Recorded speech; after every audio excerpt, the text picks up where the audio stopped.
linguist, and some of you who've been to Better Said Than Done before know that I have talked about being a linguist before, but I think what I have failed to convey, and this night's theme really helps me to do, is the degree to which I am screwed when I'm trying to have just an everyday, normal, conversational interaction like a human being. The first problem is that people think that as a linguist, I enjoy nothing more than to criticize someone on their grammar, right? Like I live, like my greatest pleasure in life is like attacking the way that somebody said what they said. So first off, if you meet somebody like that, feel free to run in the opposite direction. Like that person is a jerk. That is not what we as linguists are about. I am an interactional sociolinguist, so what that means is I was trained at a very expensive institution to study how precarious interaction really is, right? Like, it's precarious, it's delicate, it's multifaceted, it's complex.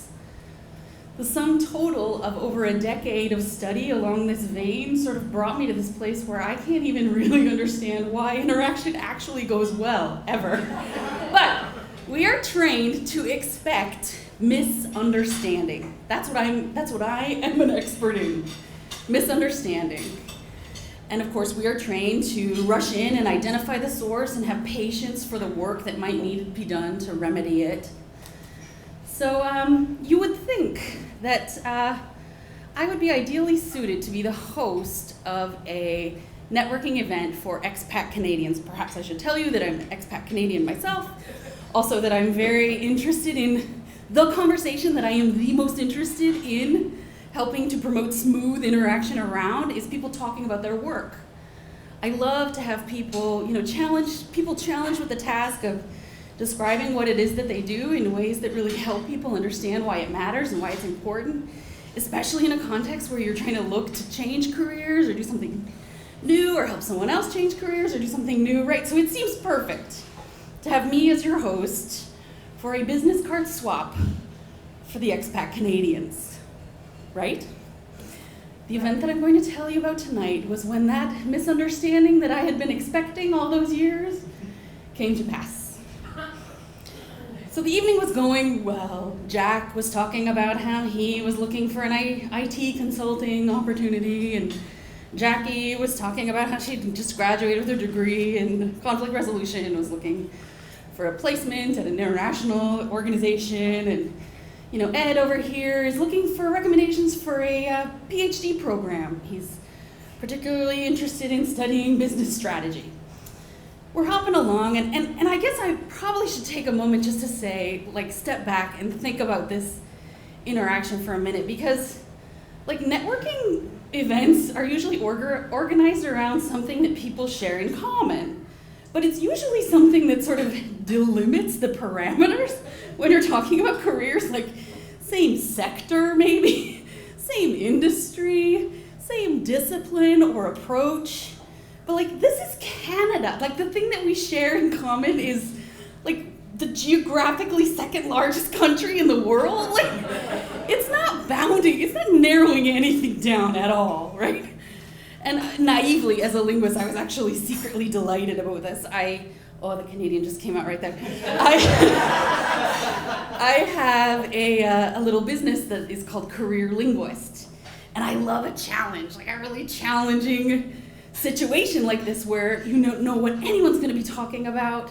You're probably communicating with people who have no idea what you do, why it matters, why they should care.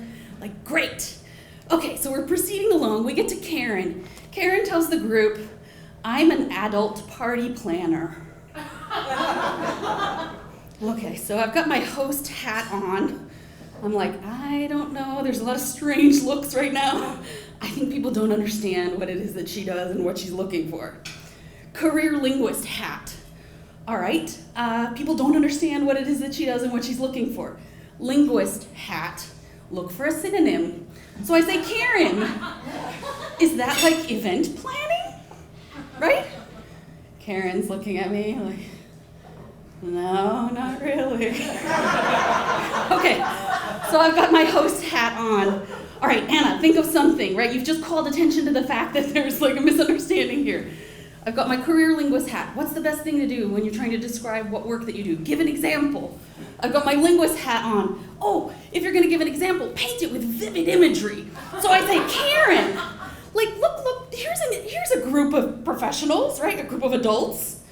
How might you bring your skills as an adult party planner to like this interaction right here?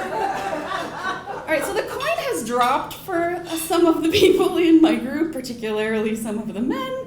The coin has dropped. They understand what's going on here, what Karen is trying to get at when she says she's an adult party planner.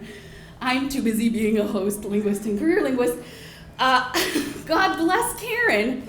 She tries to jump in and explain, well, I guess if we all agreed that we were a really open-minded group of free-thinking individuals, and there were some people who wanted to take it up a level, we might head over to that room over there, that private room over there with the door that closes, and we might look for some privacy. All right, so here's me, host hat on.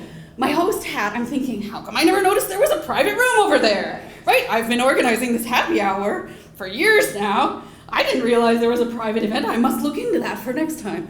Career linguist hat. I still don't know if people understand what it is that Karen does yet. She didn't give a very rich imagery in that example. There wasn't anything that actually described what would happen. Linguist hat, thank God. Linguist hat says, Anna, this has gotten on too long, right? You have given the conversational floor to Karen for too long. It has now become awkward. I'm able to measure this, right, linguistically. Probably what you should do now is move on to the next person. So thank goodness for that linguist hat. We moved on to the next person.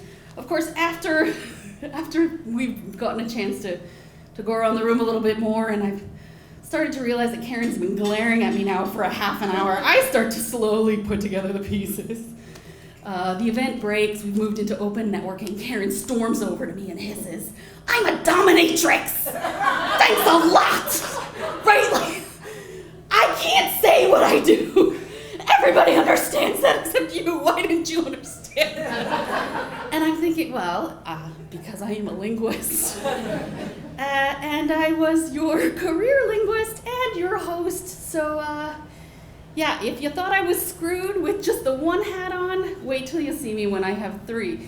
And I say all this to say, you all are in for a real treat because I'm your host tonight.